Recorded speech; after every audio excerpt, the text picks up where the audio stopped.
I belong to the bed. Hello and welcome to episode 34 of Technolotics. With me, Sarah, and Francis. Hello! We've got lots of juicy stories for you this week. This is our last episode before the exams, so we won't be back until at least, the 5th of the next month after this month. June, that would be.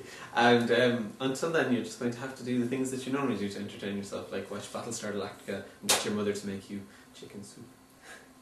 Okay, moving on to our first story.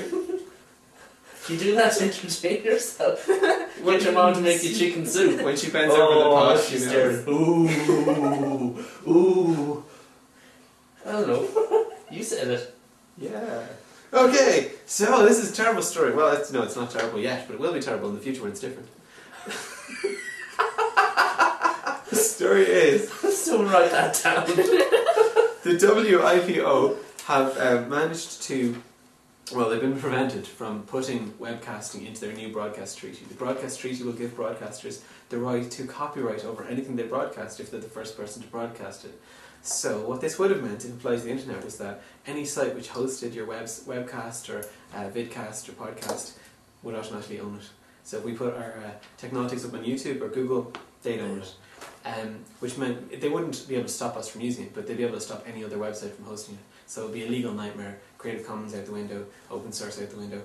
But it is being applied to TV and so on, so technically, if the same thing happens in the future, which happened to us in the past, with a TV show using a little section of our show, they'd automatically have the right to that section forevermore. We might want to sell that for millions of euro money in the future. Exactly, yeah. Well, just because we no longer own it, control it. Which is disgraceful. This is insane. Shocking. Giving the right of ownership to someone who doesn't make the thing or doesn't have any money invested or anything, all they're doing is showing it. Yeah, Crazy. it's ridiculous. So they're not really contributing to actually doing anything for the show or make it better or Not at all. change it in any way. They just are disseminating it in a particular way, say, by TV, radio, on the web. So, really, does that give them the right then to own it and control it just because they pass it out? It's like giving the right to copyright of a poster to the person who pastes it on a wall. Yeah, or giving the newspaper, the paper boy owns the newspaper. And it's like, that paper boy delivered it to the house, yeah, he owns your article now. This week Paperboy, next week Media Tycoon. That's how Rupert Murdoch started it. Yeah. Using this evil law. Yeah. So this is obviously designed to gather power together into the hands of media conglomerates because they don't have enough power. They're weak and poor. Honestly, it's just a way of robbing content creators of their own content. Because then, say, someone who creates a really popular show, say Lost, and it's displayed on what TV station in the US, NBC, I believe, and then NBC would own Lost for all eternity. I don't think I think it's more of a problem for people making independent shows and stuff because Lost has they have lawyers and contracts and a production company. But I think this is big media companies getting really scared of people doing independent shows, and they know right now they're not very good, but they will get good very soon in the future. And it's getting cheaper all the time to make them, and they know that that's going to... if people will buy 57 channel Sky Digital with nothing good on, then they'll certainly take a free vidcast over it, You're watching this, so... They're watching this, and what the hell's wrong with you? Get back to your chicken soup. Exactly, you're watching your mum stir that chicken soup. Okay, moving on. Ooh, okay. Irish blogger Red Mum has hopped into the debate on the dangers of Bebo. Shocking. So, is it a haven for horrible, nefarious pederasts? Well, yes and no. Yes. Yes, it is. We agree. That We are on Bebo, we are horrible pederasts. Yeah. Okay, just yeah. I'm a very nice pederast. Just keep digging that hole. Just keep digging. Okay. Continuing. Anyway. Alright, Red Mom concluded anyway that her child was posting far too much personal information on the website. Was it her child? Yes, it was her child. Or at least she said it was her child. It's called Young'un. Young'un. I think she could have given her child a better name than Young'un. It must be painful in school. No wonder it's gone on Bebo. Young'un. No friends in the real world. You can't young me. It's gotta suck. Okay. Anyway, for poor young'un, she goes on the net and puts in far too much personal details. Obviously, she leaves out the fact that she's called young'un because like, no one would want to talk to her then. She calls herself Jim. Anyway, the problems that Red Mum saw was that putting too much information, kids befriend people they don't actually know in the real world, which, you know, that happens anyway. But in various other social networking sites, people get talking to people who they don't actually have never met personally, so that's not really anything particular to Bebo. And another problem is the kids use their own names. Again, another problem that's not inherent to Bebo. It happens also in MySpace. There's also been huge controversy in the US recently about MySpace, which pretty much it's parallels Bebo's kind of problems, that people put in too much information, kids have access to it, and maybe getting in contact with people who they shouldn't be talking to, meeting them. It's all a big, oh my god, everybody get access to our kids! Which was like the big worry when the internet first really got really popular, that people would be using chat rooms. It's the same thing over and over.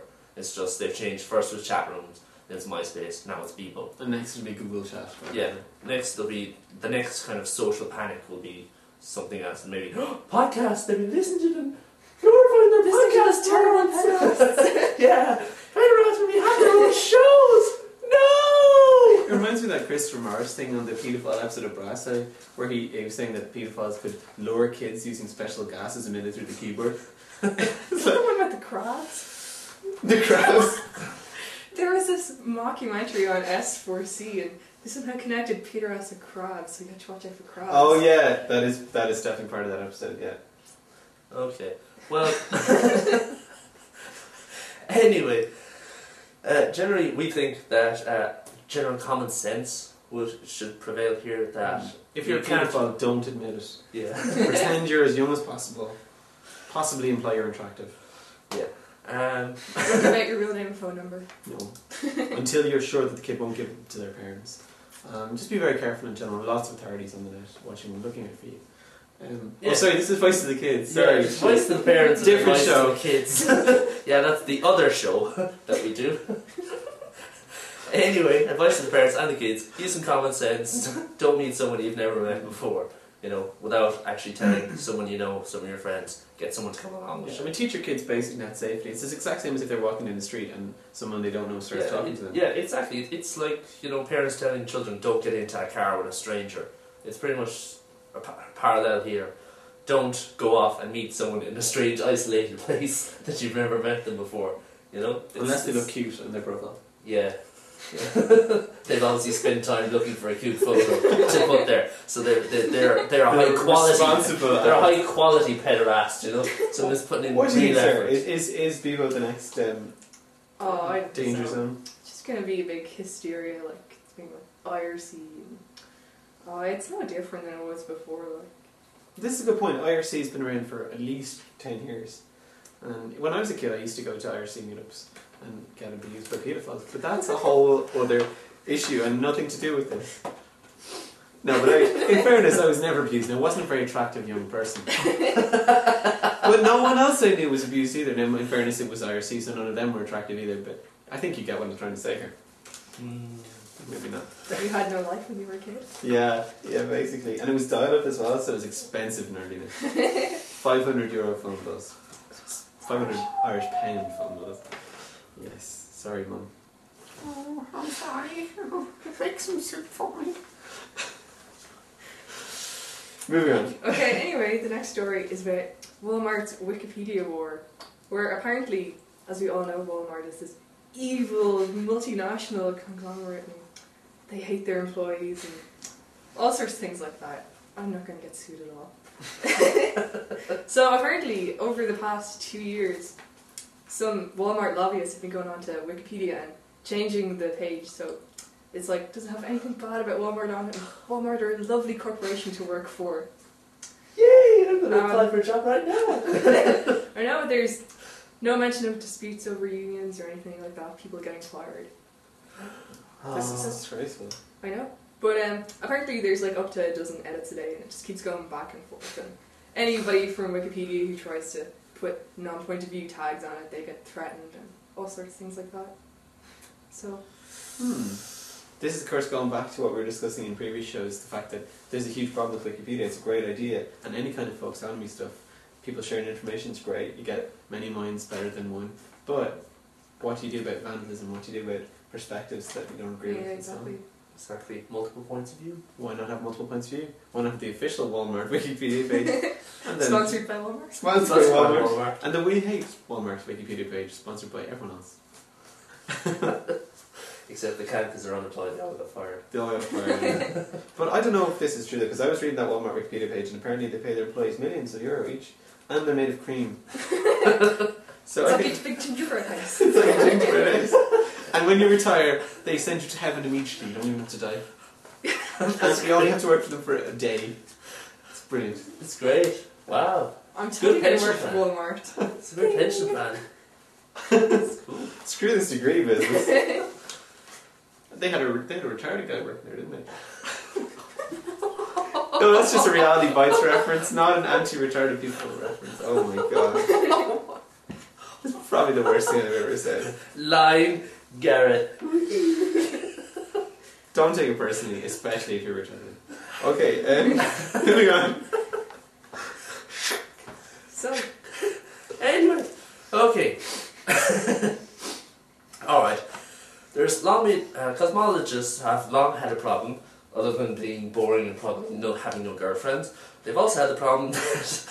I have that problem. Screw you! They've also had the problem that the cosmological constant, its value is very small and it goes against the value predicted by particle physics theories. So this was like, uh-oh, things don't match up here, so how are we going to explain this? So, a new theory proposes a cyclic universe, which essentially means that the universe, over time, it consists of big bangs and then big crunches. Crunches. So over time you have a big bang, everything spreads out, and then over time it all crunches back together again, and the cycle repeats.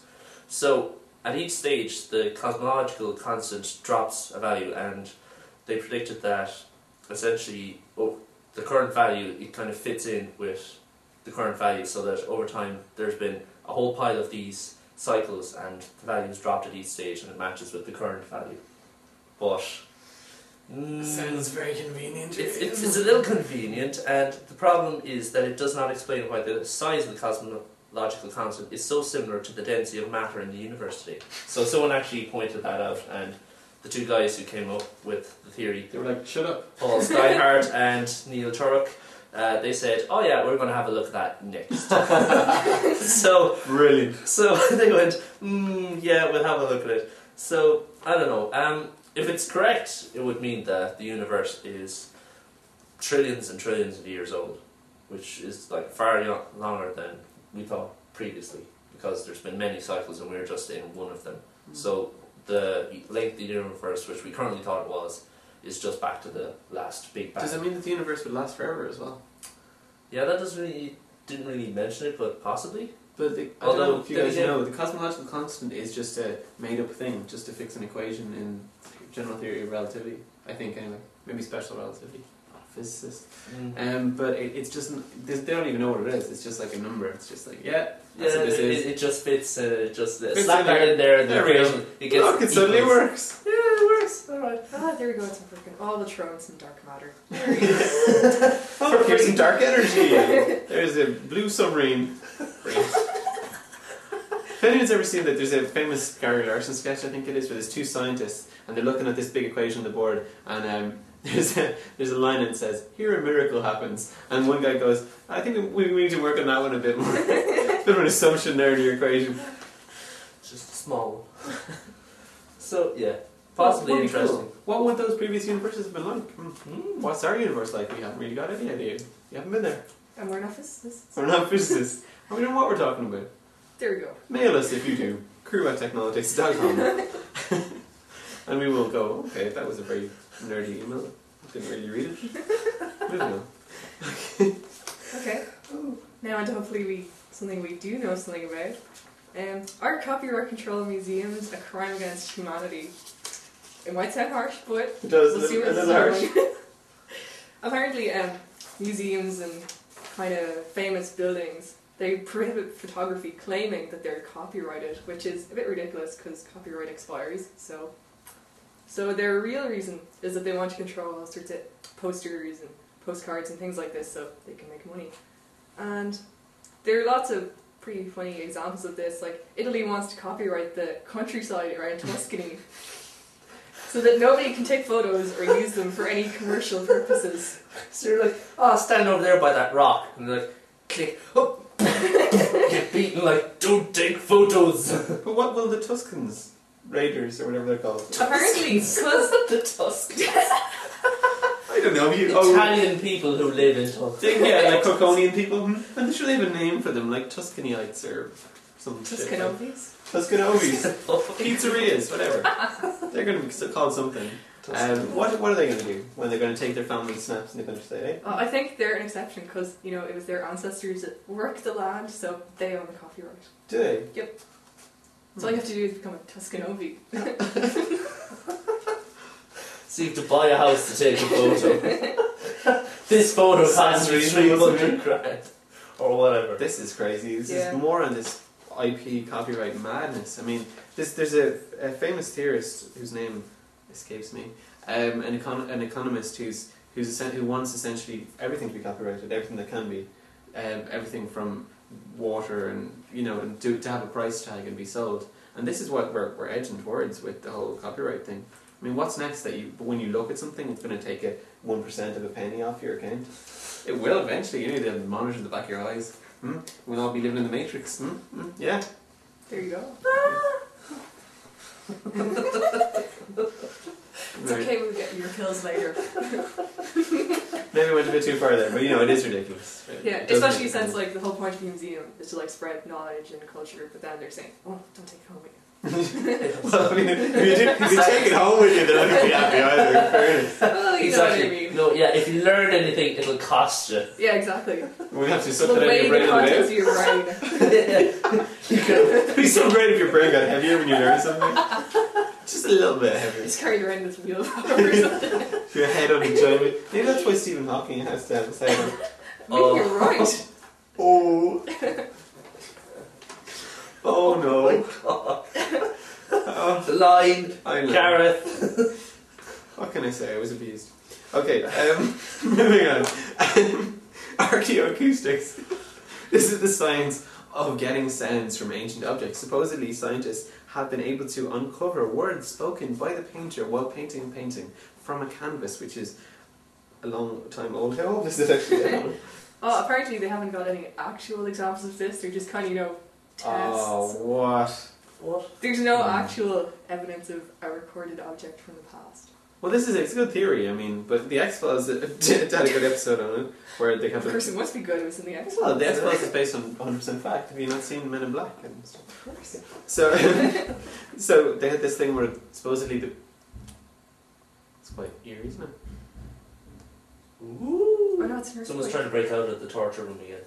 Oh, Timmy. Oh, Timmy. I'll have to give him an extra battering later, like a drumstick.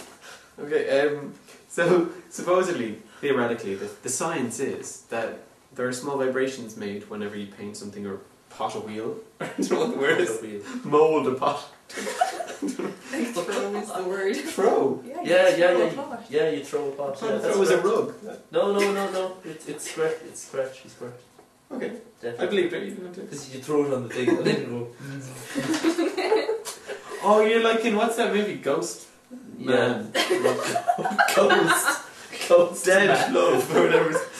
You know the one, right? My boyfriend's dead. Yeah, my boyfriend said. With Demi Moore and Patrick Swayze. Yeah, it was called Ghost. There we go. I was half right. Ghost man, my boyfriend's dead. Those were two separate things. They were not one long. Sounds like a great movie though. Ghost man, my boyfriend's dead. It's just easy to laugh and mock, isn't it? It's all so easy. Yeah, okay. Well, anyway, they haven't basically been able to extract any audio yet, but any day now they'll be able to run their finger over a wall and using the special fingerometers in their fingertips, listen to the sound of the bricks being laid down. Wow. Because everyone wants to listen to bricks without the bricky's going to put that block there. Do you remember the X-Files episode actually? What happened when they finally decrypted the audio in the pot? It was someone going, "I am the walrus. You are the walrus." No way. Could you? Yeah. Class. So. Right. Oh, that's copyrighted. Oh dear. Okay. Moving on. 2. Chindogu, which are intentionally useless devices. So, Chindogu literally means a tool that exists on the edge of reason, which could also possibly apply to people who create them. So, an essay by John Leinhardt describes them as objects which can't be intended for real use but must be meant for everyday life. They must actually exist, and its purpose cannot be humour, propaganda, or vulgarity, nor can it serve any religious or ethnic prejudice. So, the remaining guiding principles are that they must reveal a spirit of anarchy. They must challenge, and I quote, the suffocating historical dominance of conservative utility. I don't even know what And that there means. I was thinking it was just people putting fans in their chopsticks. Yeah, and it must represent freedom from true purpose. Oh my god. I represent freedom from true purpose. Oh, yeah, it's just really any of those crazy kind of Asian, Japanese inventions you see, like, they can often are Chindogu. Like self-climbing steps. Yeah, or I love this one of the t-shirt with the grid on the back, so you can tell someone exactly where you want your back to be scratched. That could be useful. That'd be Yeah, as useful. long as you can remember exactly where N1 is. That's true. Or, yeah, there was this one, a noodle face protector, hair protector, so it's like a, it was almost like, what did it look like? What those things you put Yeah, on a dogs. lampshade that you put on your face. Or those things dogs wear when they're not meant to scratch or bite when they've had an operation. Velvet suits. No, they wear this thing like an upturned cone or something around their necks. Like the HMV dog. Yeah. Anyway, I think my personal favourite though was the 10-in-1 gardening tool, which was like a giant Swiss Army knife. With like pitchfork stick. You pull out a pitchfork, like this huge thing, like. So these are pretty much kind of like artistic kind of things. Almost kind of artistic. Challenging the nature of utility. Coming up with crazy interesting ideas where you could go, I almost would use that, but no, it's just silly. Fits in with the whole Dadaist thing. Oh, very good, yeah. Or what's the new, there's a new movement in Ireland in painting. Oh, I heard about it, but I can't remember the name. It's got a big long name, which I forget. But there you go. It'll come to me, yeah, that's it. Okay, moving on. Oh yeah, okay, well this isn't really a story. We have some entries from the Splash Design Contest. We'll try and flash them up on the screen right now. And they were very good, weren't they? Yeah. Okay, moving on. Ultra high definition TV. So some experimentation has been done in the realm of ultra high definition TV. When I say experimentation, I don't mean they put a TV in a test tube. It doesn't work like that. They made a Could be a special. big test tube. It could be, but it would be completely pointless. Oh, look, I got a TV in a test tube. Yes. Science man, what's that? 6%. Very good. Yeah. When you're a 4-year-old and you think about what college is like, that's pretty much it, isn't it? And you're a 4-year-old, you think about what college is. I was thinking this open university program with the giant beards and the test tubes and televisions in their heads. It's just their heads. You've obviously never watched the Open University. So they've invented this UHDV, ultra high definition TV, which is 6 times the resolution of high definition TV. And they recorded 18 minutes of footage on 3.5 terabyte discs. So it's not practical yet. But supposedly it's so high definition that when you watch a video of a road, you feel like you're on the road and you get sick. Oh, why would you get sick actually looking at a road? There was motion sickness. But you don't get motion sickness when you're driving normally, though. I think it was basically it had to do with that people were seeing motion and it was just so realistic that their eyes were telling them something's moving, that I'm moving really quickly, but their inner ear was telling them, no, you're standing still. So that's how you get motion sickness. Personally, I'd be more worried when my audience It's talking. it's just your... But hey, I guess the TV was good too. Easy, boy, easy. Oh, okay. We're doing pretty well, shooting through. Short show. Okay, schools and rules. Alright, apparently there's a school in America called Fairhaven, and they have no classes, no curriculum. You can basically learn whatever you want. It sounds great. And it was like set up in 1998 with 3 students. And apparently there are like a couple of them now. And some guy, Danny Majdalak, he filmed a documentary there, and you can watch it on YouTube, which is pretty cool. And his conclusion was that it's more important how the kids learn than what they learn. Yeah, man. Which mightn't be much because like we were watching and one guy played computer games for a year until he got bored. Can you imagine how good you get at rolling? Look at this. It's an 18 skin, king size mammoth reaper. I just invented it. Fantastic. 2 years to learn. 2 weeks to smoke. Those are some good marketable skills. Damn right. A life skill. It's a competitive market out there for rolling men. Bring me my rolling man. Roll me a giant spliffido. I've heard of that though, in Well, a rolling recording man. studio where there was a guy who was just employed all day to roll Yeah. splits. I've heard Is this a about Pink that. Floyd album being recorded? No, No, it this does is happen. like an insider story. I got told by someone who worked in the recording industry that there was literally a guy who worked in this studio, and literally from one end to the day to the other, that's all he did. That's all he was responsible for doing, Shit. was rolling Of joints. course, he was constantly at the risk of losing his profession from whacking off too much. What a lazy bastard! A roll master! Fucking hell! But back to the story. This isn't the only schools in There's lots of democratic schools all across the United States, and there's another kind of school called Steiner schools that are really interesting, where they don't have no rules, but they teach through art, and the teachers are artists, and they just talk about whatever. The first thing comes into their head, and they go off in big discussions, and it's like Aristotle, and they ask you a question, you're like, oh, blah, blah, blah. And it's kind of free-minded and doesn't have a curriculum, but they also dance. Anyway, Do they sing as well? Do they dance while they do discuss? sing. They move while they're learning. I don't know exactly how it works. But yeah, it's Are they So piping you like, stuff you know, through the like it's like, air vents? I'd like to make a point. So it's like, I'd like to make a point. Yeah, you have something to say?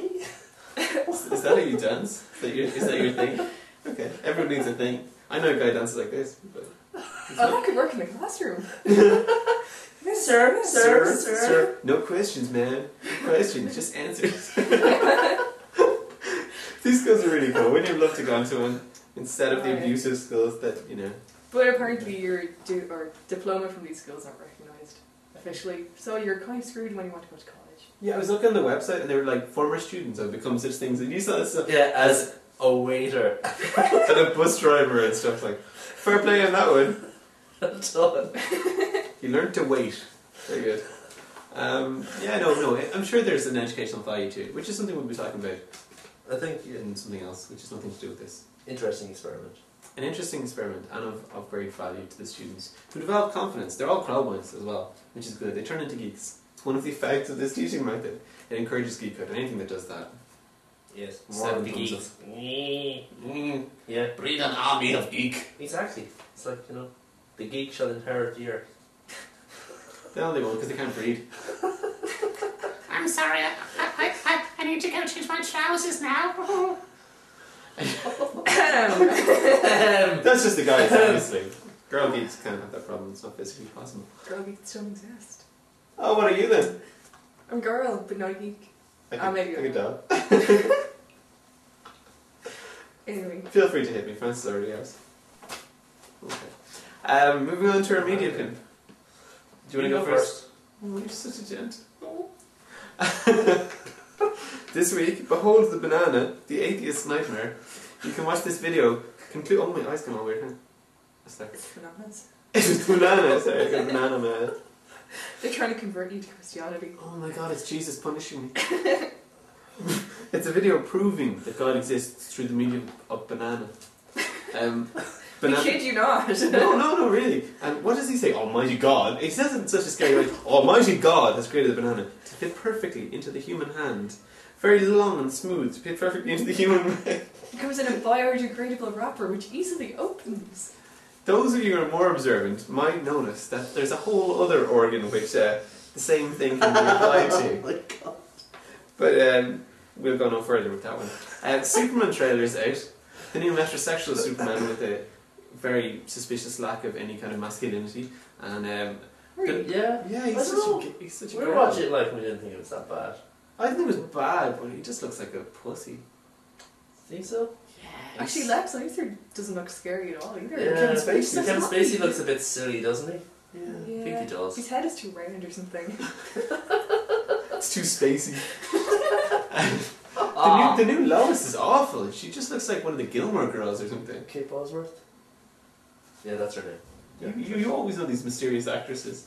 I spent years googling them. Okay, Bosworth, for my collection. Yes, me a like. Oh my god.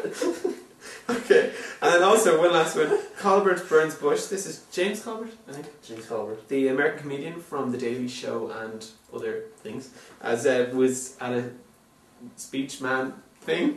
White House Correspondents' Dinner. A White House Correspondents' Dinner, and he made a very long and scathing speech lampooning Bush, and you can watch it online. It's been taken With Bush down. sitting, 2 seats from him. Bush sitting 2 seats from him. He was trying to muster a steely gaze, but he was far too sedated to manage it, so it was more like...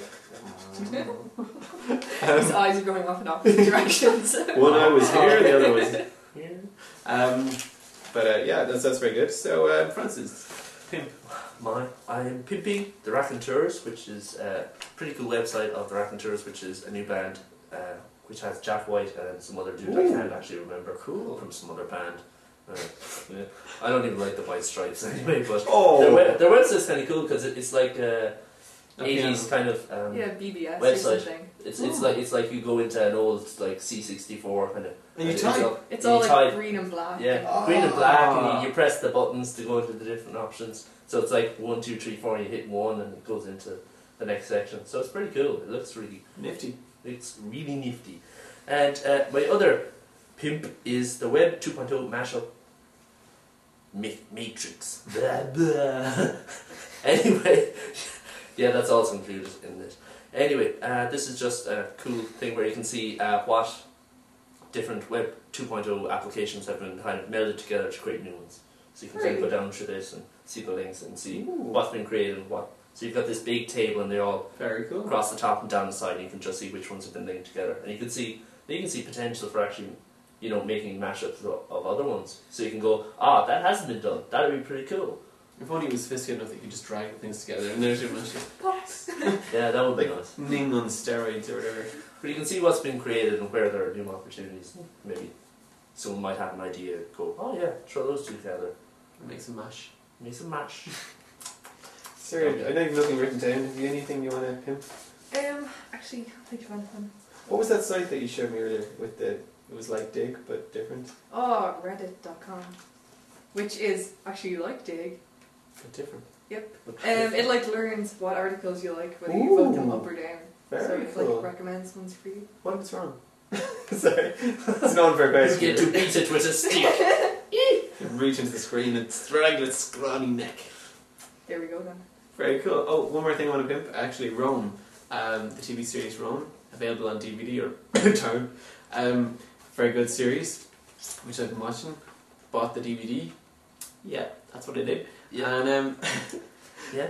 thanks. I have the receipt right here. Thanks for helping me buy the DVD there, Francis. You're very welcome. Cheers. It's a good series. Lots of incest and rape and murder, and Oh, is this one was on Sky One? it might have been on the TV. Yeah, I don't watch It's TV. not the BBC one. It is. No, it was on BBC as well and Yeah. HBO. Right. So why was the one on Sky One as well? Yeah, but that was just full of loads of sex. I don't know, maybe that's why it's good. I don't know if it's the same one. You can't think of anything from it now. No, I didn't watch it. How would you know? There's a perfectly good reason to watch it anyway. I need reviews. Anyway, that's the show. We won't be back for a little bit over time. If you got nothing better to do, then don't do anything. Alright, goodbye. Bye.